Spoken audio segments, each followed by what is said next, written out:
Hello, I'm Richard Vobes, the Bald Explorer. This time, not out on a walk. Yes, I'm at home. It's the Saturday chat.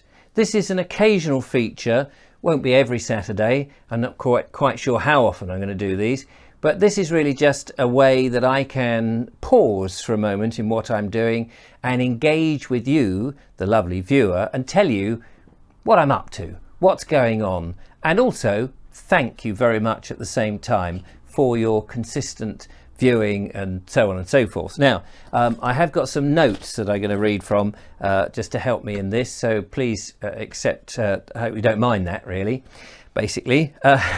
So first of all, just want to say, excuse me, thank you very much for watching all the videos. They've been, it's so encouraging watching seeing you guys watch and seeing the numbers of people watching and reading all your amazing comments.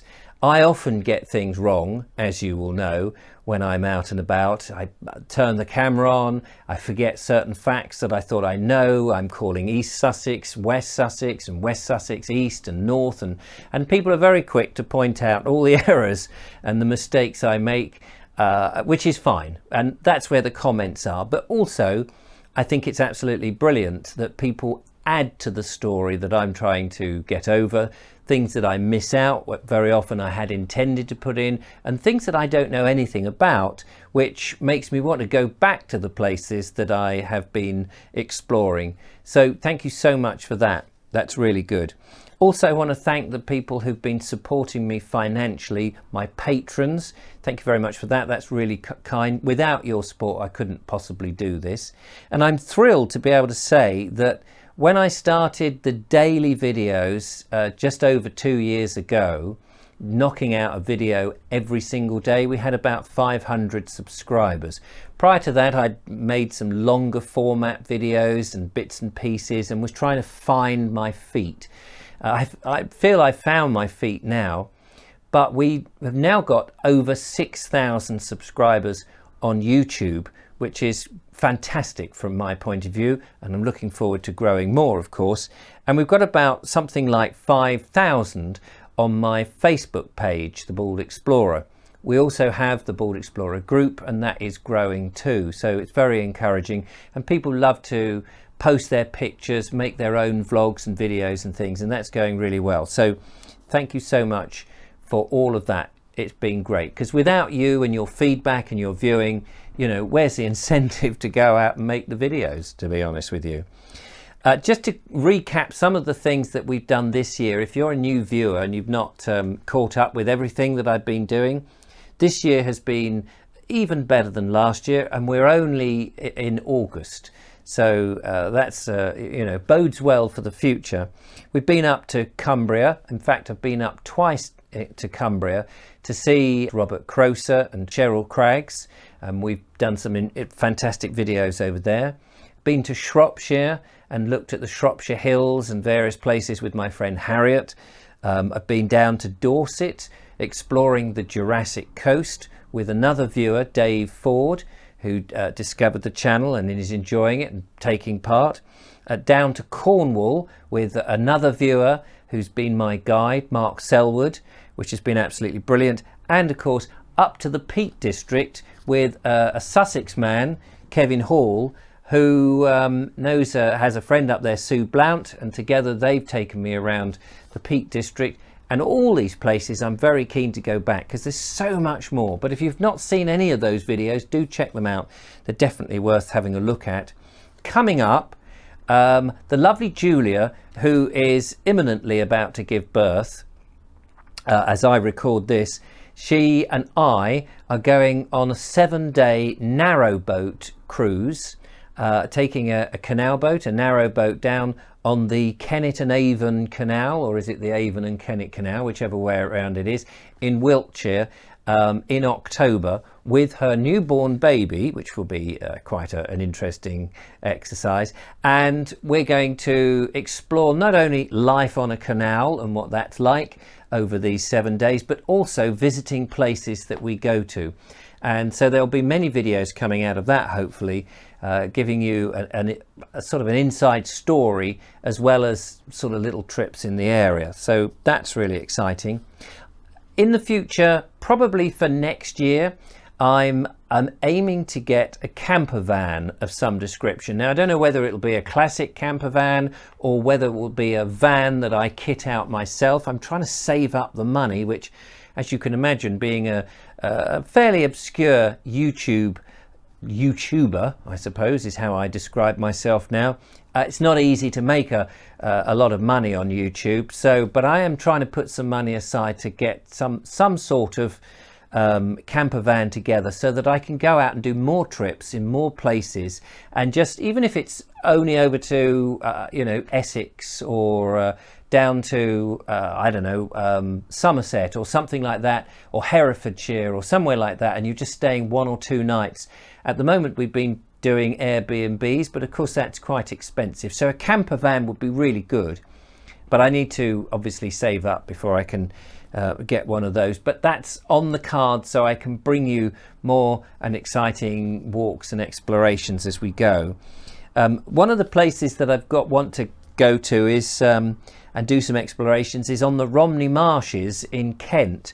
One of my lovely viewers, Elaine Brazier, had sent to the lovely Julia and I this incredible series of 9 self-guided walks, all about the countryside around the Romney Marshes, which is full of history, landscape and heritage. We've got the countryside of Dr. Sin, which is all about the smugglers. Of course, we've got Edith Nesbit, who wrote The Railway Children, used to live down on the Romney Marshes. So there's lots of interesting places around where she used to live, what influenced her possibly to write the book. The magic of the marsh itself, the nature and the landscape of this very interesting flat landscape, and many other things.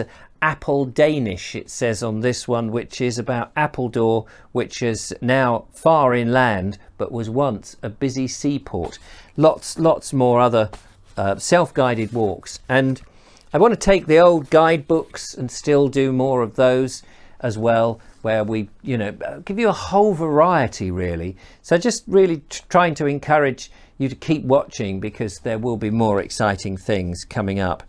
We've been recently doing the church to church walks, which I'm thrilled that people have enjoyed. Churches, of course, are very important places. They're the oldest, usually the oldest building in the village, and they've been there for nearly up to 1,000 years. And people have been married there, they've baptized their children there, and they've died there. So it's the centre of the community, and it gives a great how can I put that? It gives a great insight to how communities have lived over history, and of course in themselves, architecturally, even if you don't have a Christian faith as such, they're interesting places, and they're built in fascinating landscape which is worth exploring. So much so that I have, on the recommendation of one of my viewers, I've bought this incredible book here, England's 1,000 Best Churches by Simon Jenkins, which is a gazetteer, I suppose, of some wonderful churches to go and explore, with information about them all over England. So this is going to become a bit of a Bible and will help me go and seek out new landscapes, new walks and that sort of thing as well, which is going to be superb. This year, in September, next month, I'm in August as I film this, next month is going to be celebrating 80 years since the outbreak of the Second World War. 80 years ago. It doesn't seem that long ago. I'm not 80 by any chance, so I never lived through it myself. And I'd like to reflect that in the 80 years celebrations that will be going on. Interesting places to go and see that were suddenly affected by the beginnings of the Second World War. But more specifically, next year, when we start to see 80 years since the Battle of Britain. And this will be a reflection on the first time since the Norman invasion that Britain was under the threat of serious invasion, when the Germans and the enemy were invading Europe and we were next. And for the first time since that Norman invasion, the real Britons were on, ordinary people, not just the military people, but ordinary people were on the front line, particularly down where I live on the south coast here in the south of England, with the wonderful Spitfires and the Hurricanes and all the people on the ground who were trying to save our country from the invasion. So I want to go and look at that. There's so many stories to tell during the Battle of Britain, which was really from, I suppose, May time, when it was a threat after the returning of the troops from Dunkirk, down into September, and you start to get to the period of the Blitz. In that sort of 3-month bit, I aim to do some more, but that is next year, 2020, which is coming up. And of course, we're going to continue with the Sussex walks, because I'm based in Sussex, and local things, as well as trying to get further afield, as I've mentioned. Exploring trees. We've got plenty of tree books here. You can see I've got books in the background. Trees and wild flowers and that sort of thing, nature. I want to try and improve the photography, get some better lenses for my cameras, to try and bring some of the wildlife as well to you lovely viewers.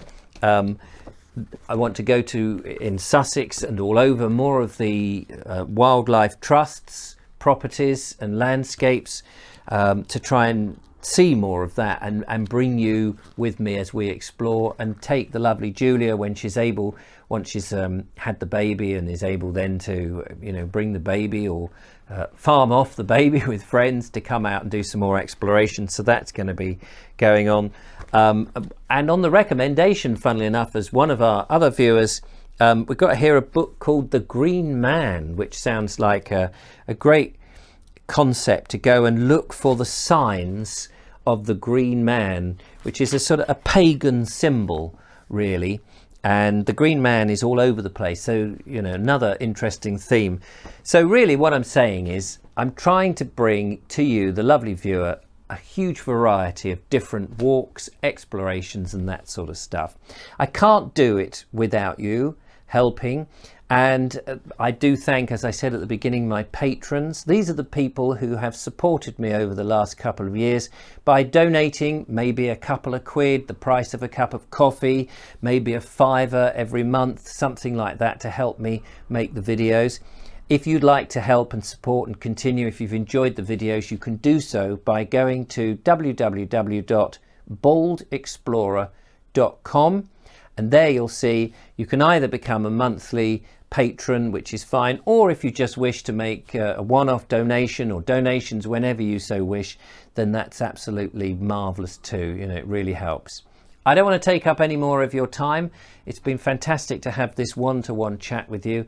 I'll be out in the countryside somewhere doing some walks and explorations. I've got next week a nice batch of them lined up, so expect some interesting things coming up.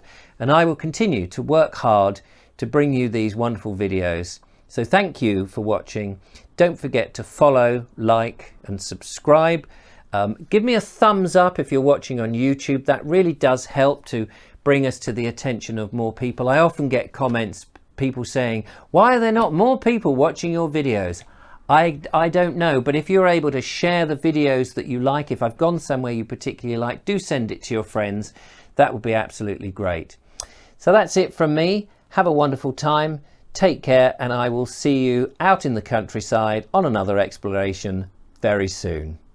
Bye-bye.